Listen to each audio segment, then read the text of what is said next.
skateboard's ready. Are you ready? I'm ready. It says Lego, by the way. Pull it out here. And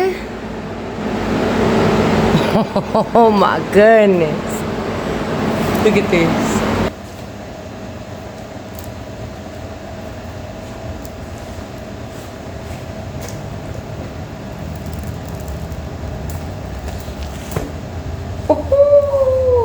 So a lot of people ask me about air bubbles underneath and it messing up like the structural integrity of the piece.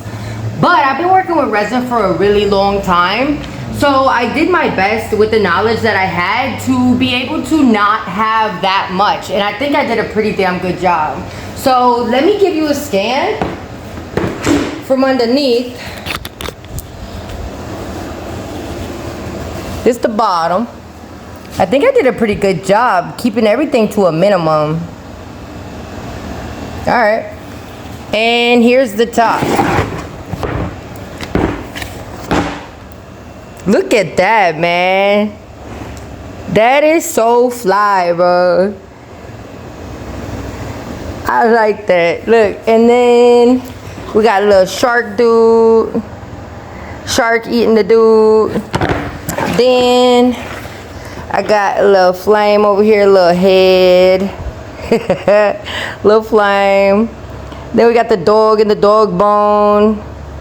Got some other stuff. What do you think? What do you think about this? I like it. Look though. Blow this up. 2 million views and I'll give it away. 2 mil. 3. 3 for good measure. I will scroll through the comments and pick a name. Stop playing with me. Comment why you should win. What kind of trucks and what kind of wheels should I get for this? Talk to me.